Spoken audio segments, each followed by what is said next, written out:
Hello and welcome to another update video about ETH. ETH has not moved at all throughout the day, so it's been a really quiet Friday after a turbulent Thursday. Has been quite a boring Friday, and I think, to be honest, it might be a boring weekend as well. That's how it typically goes on a Saturday, yeah, and maybe Sunday we see a little bit of action. As last week as well, those forecasts typically work out on the weekend. And unless I see really potential for a more turbulent weekend, it is typically going to be slow. Okay, and I would typically forecast that Saturday is going to be sideways. Basically, it could be just consolidation between support and resistance. I mean, it's very, first of all, it's still very clearly defined, right? It is a bit of an ambiguous structure because we're sort of sitting between two scenarios, but as I said, below $1,700, and ETH looks a bit more bullish than Bitcoin short term. That also has to do with the ETH BTC chart that might have bottomed, but that's a different story. We are still watching here for lower prices, and the B wave might have topped here in end of August. Yeah, wave 1 down, wave 2 up. So far, only a 3-wave move. Then we should see a wave 3 to the downside, wave 4 and wave 5. Something more bullish can, of course, play out, but I will only really focus on that primarily above $1,700. And that's the white wave count, which is, of course, a potential as long as the 1635 level is holding, which is the 50% retracement level of the rally. Yeah, I think the price can push higher. Let me just double check that. Yeah, it should be here. I mean, you could potentially move it down here, but we'll talk about a sustained break below 1635, yeah? Let me see, where do we, yeah, here, roughly 1635. So as long as that level is holding in an impulse, it could push higher, okay? Below that level, we might be dealing with a diagonal like Bitcoin, but what I think could happen on the weekend, because of the lack of volume and so on, we could just be moving between support and resistance.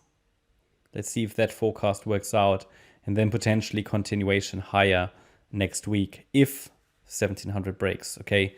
Then we could see that third wave finish, the fourth and the fifth.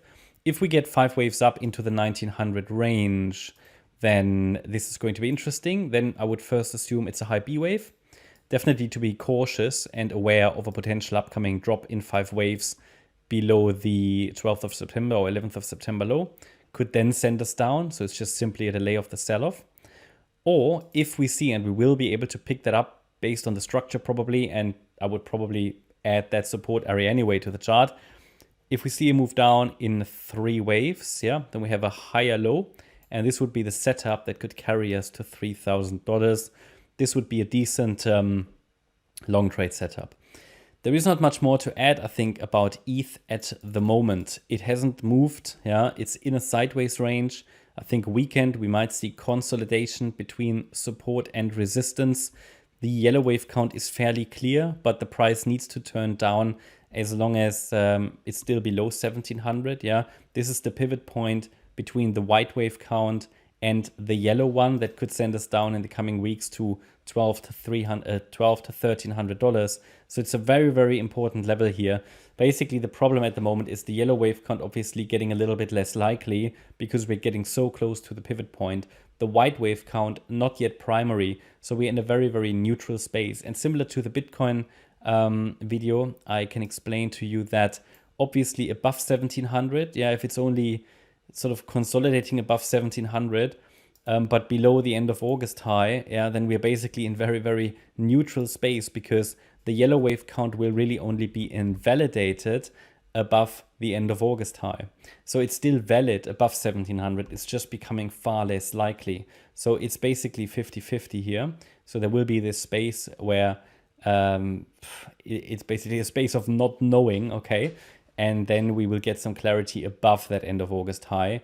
And after that, it will really only after these 5 waves, it will be interesting.